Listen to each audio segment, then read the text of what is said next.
Bonjour, alors aujourd'hui, suite de nos vidéos sur personnalité et neurosciences, personnalité et cerveau, les 5 facteurs du Big Five, hein, du FFM.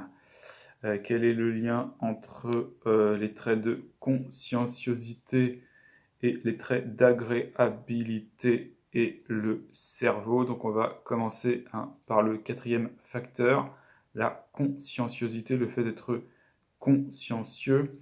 Donc la conscienciosité, qu'est-ce que c'est? C'est le fait de permettre, de faciliter la poursuite d'un comportement qui vise à des buts non immédiats, à des buts différés, un comportement basé sur des règles.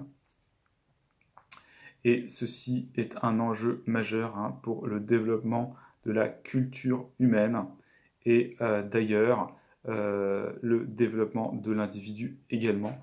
Ce qui fait que la conscienciosité est le deuxième prédicteur du succès, tant du succès professionnel que du succès académique. Deuxième prédicteur, la conscienciosité, après quoi? Après l'intelligence, après le QI, tout simplement. C'est un prédicteur également de comportements qui promeuvent la santé, de comportements sains, et c'est un prédicteur de longévité. Donc les deux aspects d'après le BFAS, les deux aspects, les deux sous-facteurs, les deux traits principaux que l'on trouve dans la conscienciosité sont l'industriosité, c'est-à-dire la tendance à supprimer toute forme d'impulsion qui viennent rompre le processus et la capacité donc à rester dans le travail, rester dans l'activité vers des buts non immédiats. Ça, c'est l'industriosité. En d'autres termes, c'est tout simplement l'autodiscipline et la capacité de travail et de concentration. Et deuxièmement, il y a l'ordre. L'ordre, c'est une tendance à suivre les règles, qu'elles soient des règles auto-imposées ou imposées par d'autres. Se fixer des règles et les suivre, et notamment l'organisation et le rangement. Donc, on peut dire que les variations dans la conscienciosité ont un lien faible, mais un lien qui existe, qui a été remarqué, une corrélation avec les variations dans le névrotisme inversé et dans l'agréabilité. Et ce lien, c'est la sérotonine. Donc la conscienciosité, elle est liée à la sérotonine. Également, en termes de partie du cerveau, on sait que c'est le cortex préfrontal qui est impliqué dans la conscienciosité, impliqué donc dans l'industriosité et l'ordre, puisque ce cortex préfrontal a un rôle important dans le fait de maintenir les représentations d'un but.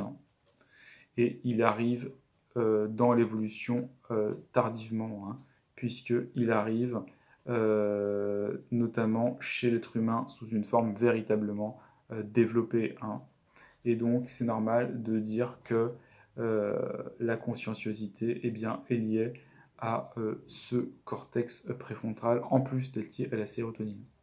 Enfin, il vient l'agréabilité. Donc l'agréabilité, c'est tout ce qui est fonction de coopération et d'altruisme. C'est le fait de coordonner nos buts avec ceux des autres. Et ça, c'est le cœur de l'agréabilité.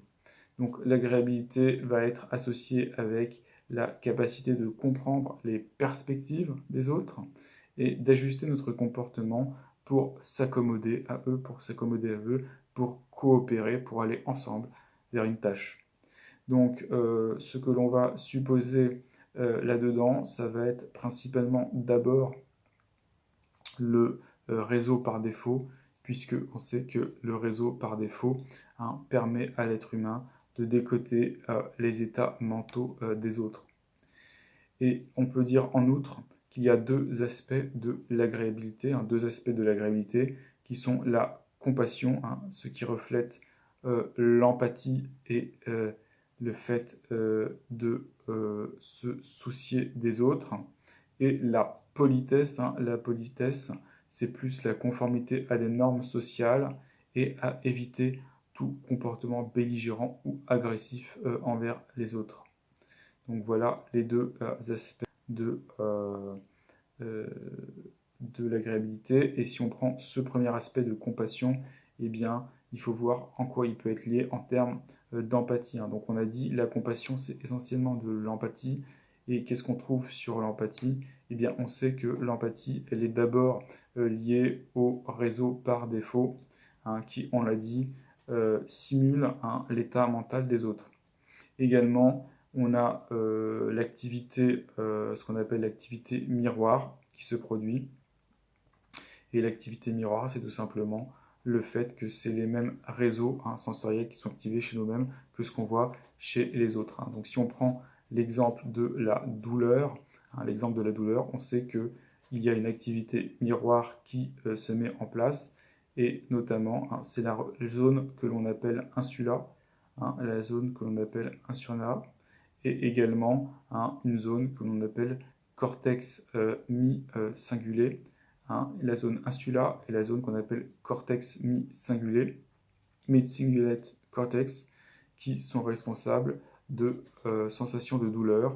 Or, ces zones s'activent selon une fonction miroir quand on voit quelqu'un d'autre, quand on décode l'expérience douloureuse de quelqu'un d'autre. Donc, c'est là l'empathie. De plus, on a mesuré que les gens empathiques ont une activité supérieure dans cette zone insula antérieure.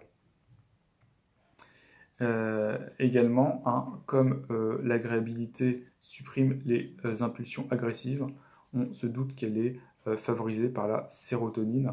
Donc également, il y a la sérotonine, et ça c'est commun avec la conscienciosité et le non-névrotisme.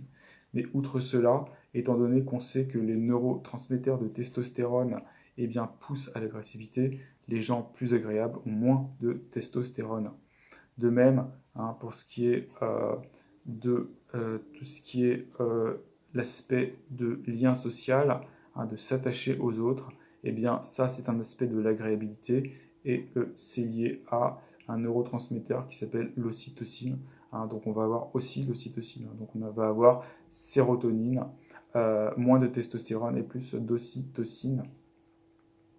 C'est pour ça d'ailleurs que les hommes qui ont plus de testostérone sont plus agressifs et mesurent moins en termes d'agréabilité. Donc voilà pour le lien de la conscienciosité et de l'agréabilité avec le cerveau et les neurosciences.